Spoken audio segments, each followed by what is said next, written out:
जारी है, लेकिन कांग्रेस पार्टी इसको डिनाई कर रही है, क्या कहेंगे आप?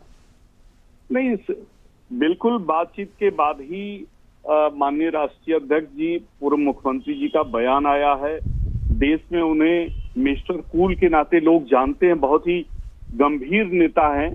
और जिस तरह से उत्तर प्रदेश में उन्होंने एक मजबूत सरकार चलाई, जिस तरह का विकास किया, जिस तरह की अद्भुत उनके अंदर क्षमता है लोगों को जोड़ने की, दलों को साथ लेकर चलने की, यही कारण था कि जब कांग्रेस गठबंधन में शामिल हुआ तो कांग्रेस को लेकर उन्होंने जो एक मापदंड बना, सभी राज्यों में, उत्तर प्रदेश में भी बना।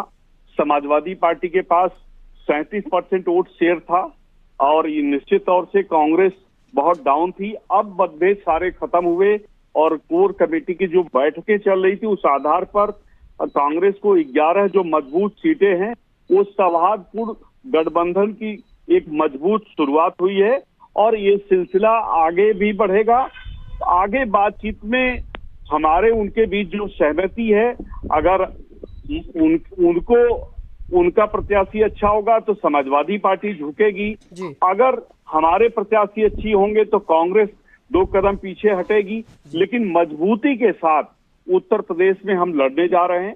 हमारा इतिहास बहुत मजबूत इतिहास रहा है। 2004 में हमने बीजेपी को धूल चटाया है, 2009 में धूल चटाया है, बीजेपी को जमीन पर ले आए। क्या समाजवादी पार्टी इस पर विचार करेगी और क्या सीटें बढ़ाने का काम करेगी? रचा था समाजवादी पार्टी उस 39 सीटों से ज्यादा जीतकर नेताजी को श्रद्धांजलि देगी 2024 के लोकसभा चुनाव में, और मोदी सरकार को हम जड़ से उखाड़कर फेंक देंगे।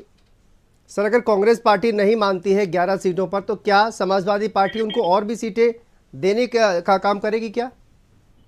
देखिए, ये दोनों दलों के बीच विचार विमर्श हुआ है, दोनों दलों के बीच सहमति बनी है, इसलिए किसी चैनल पर या किसी कार्यकर्ता के बोलने पर विचार नहीं करना चाहिए। जो शीर्ष नेतृत्व है उसके बीच लगातार बातचीत है, उसी के बाद ये परिणाम आया है। आखिर बिना सहमति के कोई बात देश का इतना बड़ा नेता नहीं कर सकते, तो सहमति हुई है, उस सहमति के आधार पर ये बयान है। लेकिन सर, अगर सहमति हो गई है तो उसके बाद अजय राय तो जो है वो मना कर रहे हैं, वो कह रहे हैं कि अभी बातचीत चल रही है, लेकिन अच्छे सौहार्दपूर्ण वातावरण में बातचीत चल रही है। एक तरफा फैसला बताया जा रहा है अखिलेश जी का ये। नहीं, उनके बयान, मैंने उनके ट्वीट देखे हैं, उन्होंने इसका स्वागत किया है। इस तरह की बात तो प्रदेश कांग्रेस की तरफ से नहीं आई है। अगर कोई ऐसा मैसेज हो तो आप जरूर बताइए, उसको चलाइए। और मैं नहीं समझता कि जो स्टेट कमेटी है वो इसका फैसला लेगी। हाँ, जिस पर विचार विमर्श हो रहे हैं उस कमेटी में कांग्रेस ने अपने प्रदेश अध्यक्ष को रखा है और मैं समझता हूं कि ये मजबूत गठबंधन है। हमारा लक्ष्य है बीजेपी को परास्त करना, सत्ता से बाहर करना, उस लक्ष्य की तरफ हम बढ़ रहे हैं। जी, बीजेपी से मनीष शुक्ला जी भी हमारे साथ जुड़ गए हैं। मनीष जी, बहुत स्वागत है आपका। सर, देखिए, सौहार्दपूर्ण वातावरण में कहा जा रहा है कि बातचीत होगी और आईपी सिंह जी को भी आपने सुना, उन्होंने कहा कि भारतीय जनता पार्टी को परास्त करेंगे, प्रदेश से बाहर करेंगे। क्या कहेंगे आप? ये जो गठबंधन, देखिए 11 सीटों पर फिलहाल कहा यह जा रहा है कि बातचीत हो रही है, बढ़ भी सकती है सीटें, सौहार्दपूर्ण तरीके से बातचीत हो रही है। मनीष जी, देखिए शांतनु जी, कोई भी गठबंधन 2-3 दलों का जिसका भी गठबंधन होता है उनका अंदरूनी मामला होता है। अभी मैं किसी दूसरे चैनल पर था, अजय राय जी की बाइट वहां चल रही थी। उन्होंने कहा कि नहीं, ठीक है, डिबेट हो रही है, देखा जाता है भी।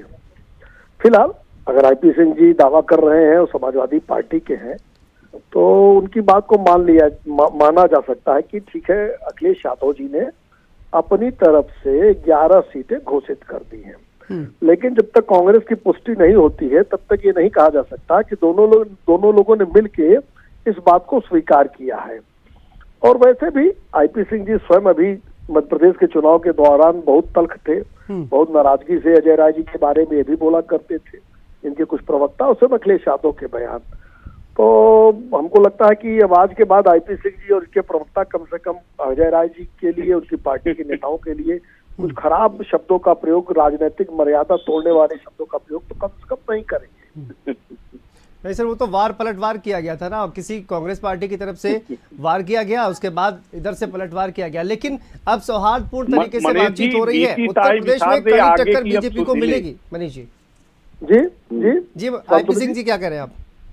मैंने कहा मनीष जी, बीती ताही विचार दे, आगे की अब सुध ले। मैंने तो हम बिल्कुल- आगे बढ़ चुके हैं, पीछे की बातों का कोई औचित्य नहीं रह गया है।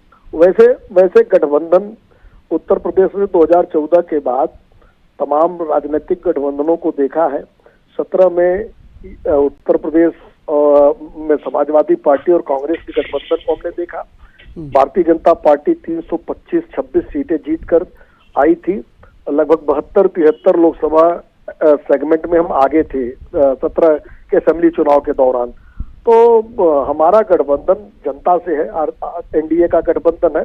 हमने जो समाज के अंतिम छोर पर खड़े व्यक्ति के लिए काम किया, उसके आधार पर वो पूरा कह रहे हैं भरोसा बीती है। ताई विसार दे, जो हो गया वो हो गया, आगे ठीक है। मजबूत गठबंधन के साथ लड़ेंगे और देखिए, बीजेपी को वो है हराने ना, का काम नाउ- करेंगे। मनीष जी नाउ कितने बार सामने आ ही जाएगा, अभी तो आने दीजिए। फिलहाल उस पर मेरा कोई टिप्पणी नहीं है। अगर गठबंधन होता है तो उनका अंदरूनी मामला है, लेकिन भारतीय जनता पार्टी अपने रिपोर्ट कार्ड के आधार पर चुनाव में जाएगी और 80 की 80 सीटें जीतेगी, क्योंकि भारतीय जनता पार्टी और एनडीए का गठबंधन जनता से है। सर, भारतीय जनता पार्टी 80 सीटें जीतेगी, अनुप्रिया पटेल को सीटें नहीं देंगे क्या आप? नहीं, आपने पूरा ध्यान नहीं दिया लगता है। भारतीय जनता पार्टी और एनडीए। महंगाई पर दो शब्द बोल दीजिए। बहुत हुई महंगाई की मार, अब की बार मोदी सरकार, बहुत हुई बिल्कुल। पेट्रोल डीजल की मार, महंगाई पे अब बार मोदी सरकार, जबरदस्त रूप से बहुत महंगाई आप पे जब भी वोट डालने जाइए तो गैस सिलेंडर को अगरबत्ती दिखा के जाइए। मनीष जी, बिल्कुल मैं इस पे भी जवाब दूंगा शांतनु जी।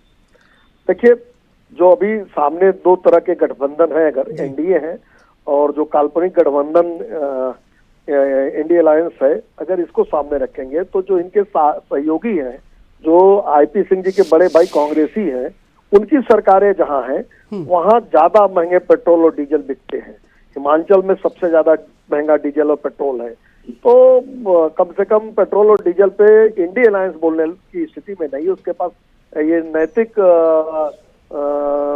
अधिकार नहीं, नहीं ये तो है। प्रधानमंत्री जी के नारे मैं याद दिला रहा हूँ जो उन्होंने कहा। तो जिस हमारी नारे के सरकारें आधार जहाँ पर राज्य सत्ता सरकारें में जहाँ आए है कि वहाँ बहुत पेट्रोल हुई और महंगाई डीजल की मार, सस्ते अब की हैं। बार और मोदी जहाँ सरकार, कांग्रेस तो है, जो इनके पेट्रोल पहुंचा 100 सहयोगी रुपए सरकारें हैं, तो पेट्रोल वहाँ तो 50 पेट्रोल और रुपए डीजल 55 महंगे हैं, रुपए था, क्योंकि इन्होंने गैस अत्यधिक सिलेंडर वैट के लगा दाम रखा है। 370 रुपए हैं, आज लगभग 1200 रुपए है। जो महंगाई है, किराया देख लीजिए, ट्रेनों का किराया हाँ, तो दोगुना हो गया, बच्चों की फीस स्कूलों में 3 गुना 4 गुना हो गई। पूरे भारत में तो आम चुनाव लोगों लड़ने जा का रहे हैं। जीवन स्तर उनके राज्यों में आज गिरा डीजल है। पेट्रोल पे क्या महंगाई हालात ने है? पूरे देश को उनके राज्यों में रखना चलिए है। ठीक है, आईपी सिंह जी और मनीष जी, आप दोनों का बहुत बहुत शुक्रिया।